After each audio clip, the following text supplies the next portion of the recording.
Assalamualaikum warahmatullahi wabarakatuh. Waalaikumsalam warahmatullahi wabarakatuh. Saya mau menanyakan ada dua pertanyaan, Gus.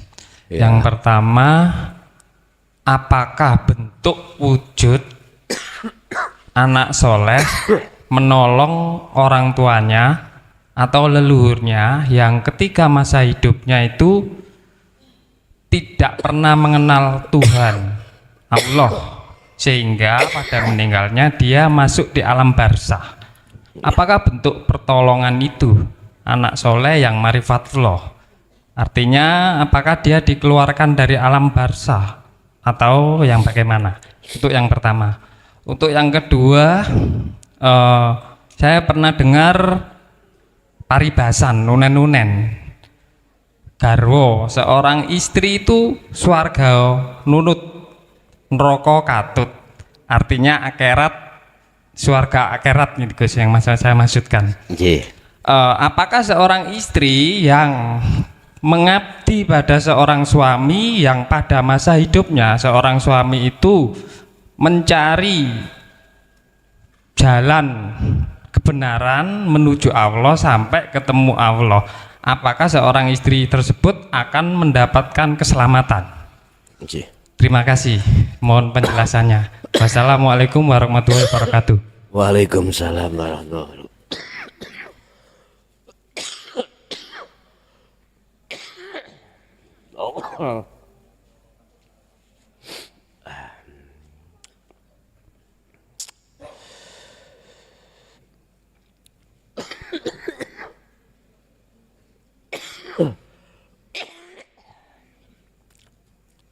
Kul, katakan Muhammad, lillahi ku tetap kedui Allah apa asy-syafa'atu, pertolongan. Katakan Muhammad, yang bisa menolong itu hanyalah aku, yang memiliki syafaat itu aku. Az-Zumar ayat golek ana dhewe. Niki Rasulullah yang diperintahkan Allah untuk berkata, Qul lillahi syafa'ah. Katakan Muhammad tentang pertolongan, syafaat itu milikku. Artinya yang menolong hanyalah aku yang bisa menolong, bukan yang lainnya.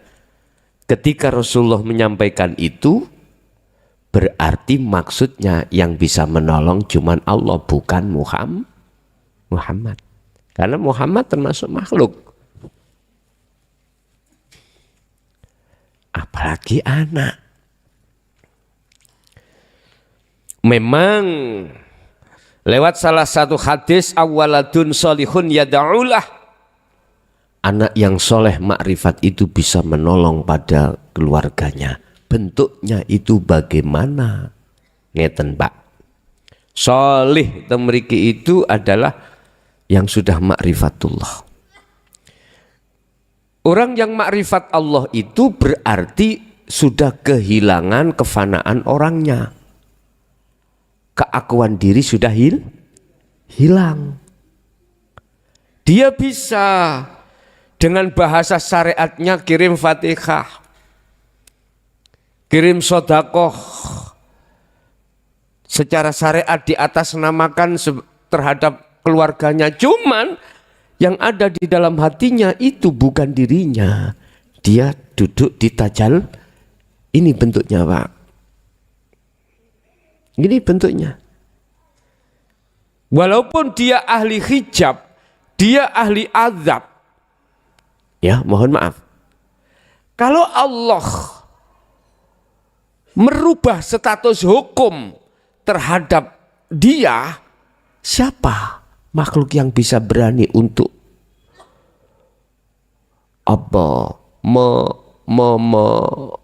menyangkal keputusan Allah,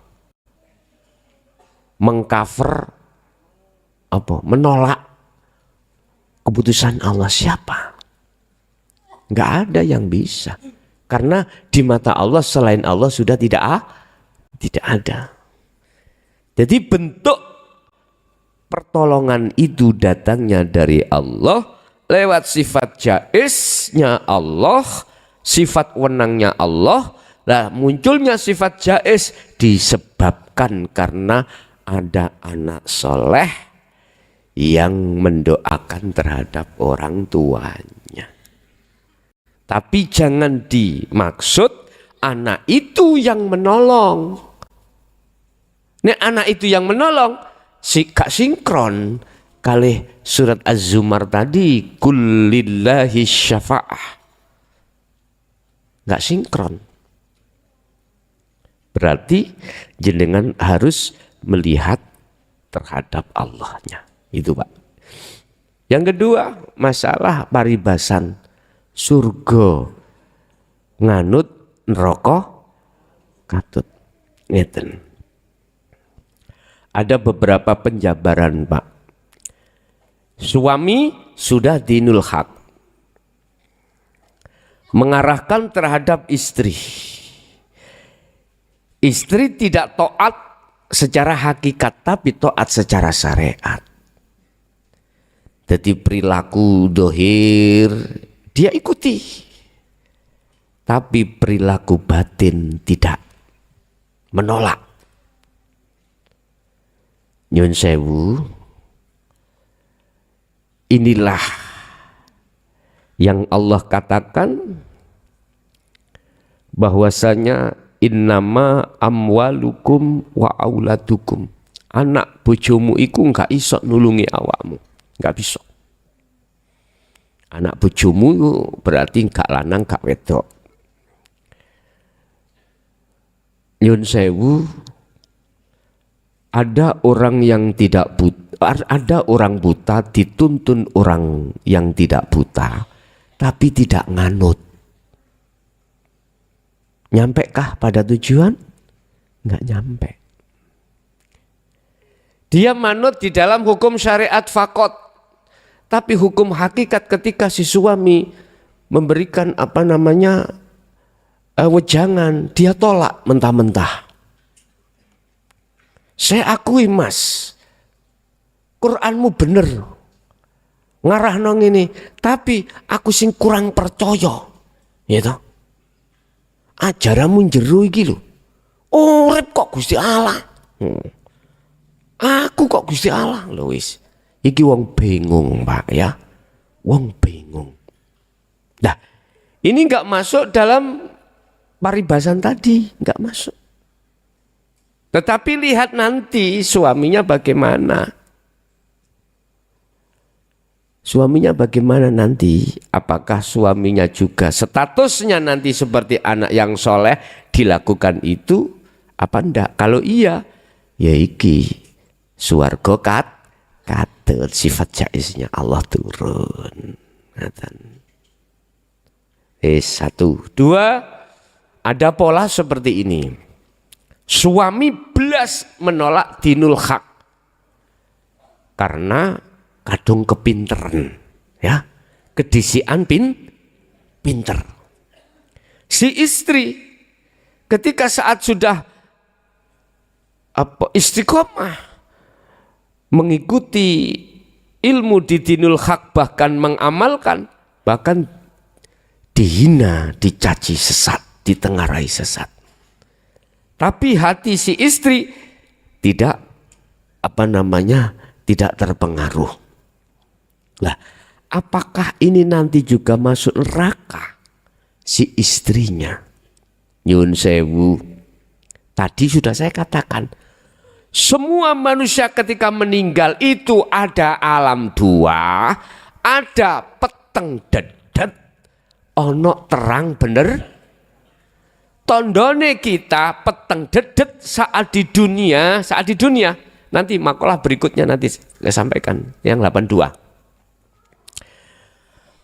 Saat di dunia Anda ini tidak ada rasa kedamaian, ketentraman hati untuk bertemu Allah, enggak ada. Artinya buta terhadap Allah.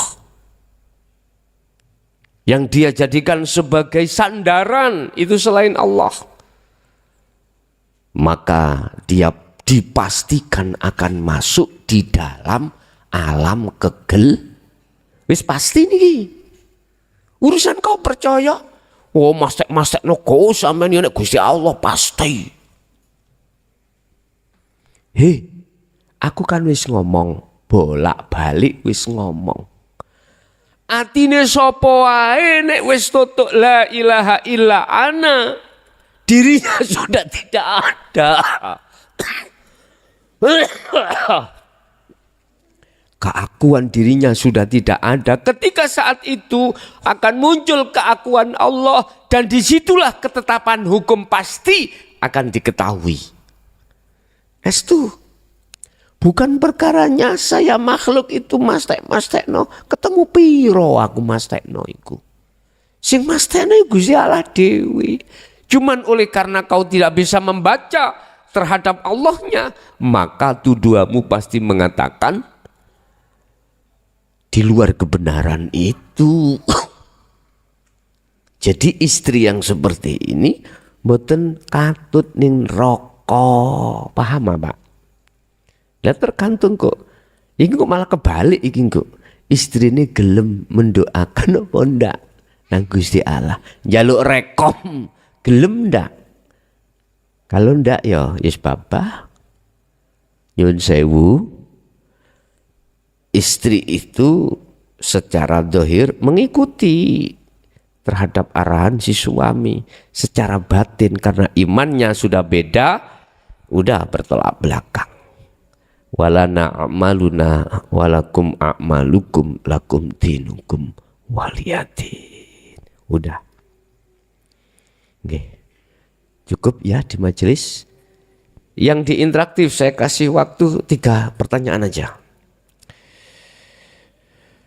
Yang di interaktif 3 pertanyaan mawon.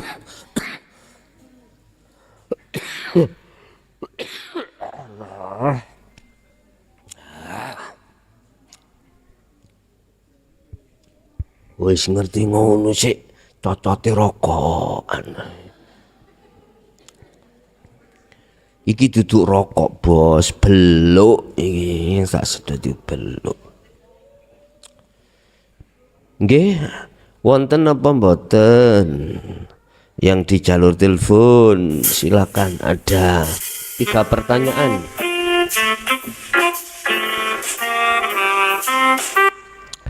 Assalamualaikum. Waalaikumsalam.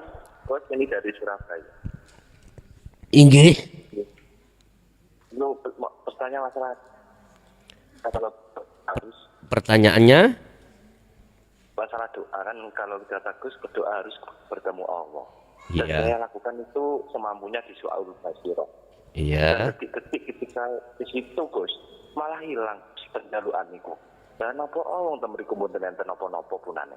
Oh ngoten. Nggih. Lah niku sing pripun Gus? Ngoten nggih. Nggih nomor kali Gus. Kalau tadi dengar makalah seperti ini. Sesungguhnya Allah itu tidak menjadikan dan menciptakan, tapi Allah mentajalikan dirinya pada sesuatu.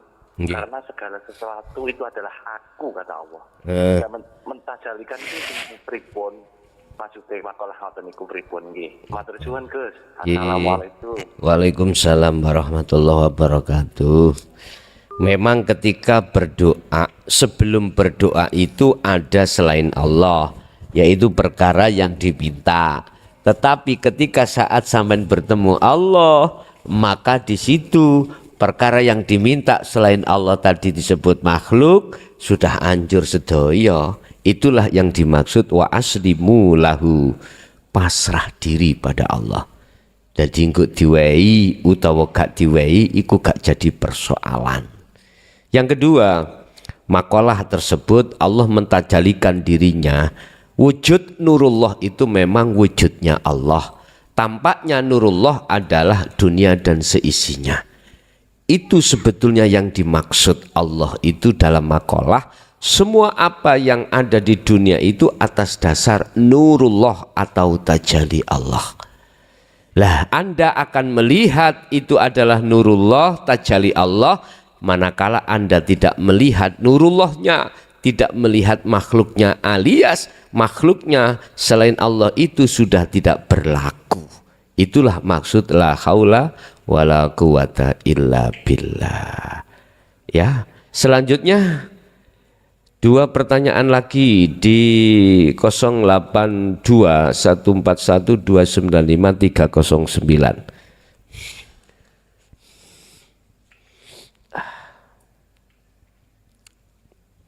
Sudah enggak ada ini kelihatannya. Nggih pun matur suwun atas semua atensinya baik yang di majelis maupun di luar. Semua apa ilmu yang telah diberikan Allah menjadi satu ilmu yang bermanfaat terhadap kita dan anak putu kita ila yaumil qiyamah. Lahumul Fatihah.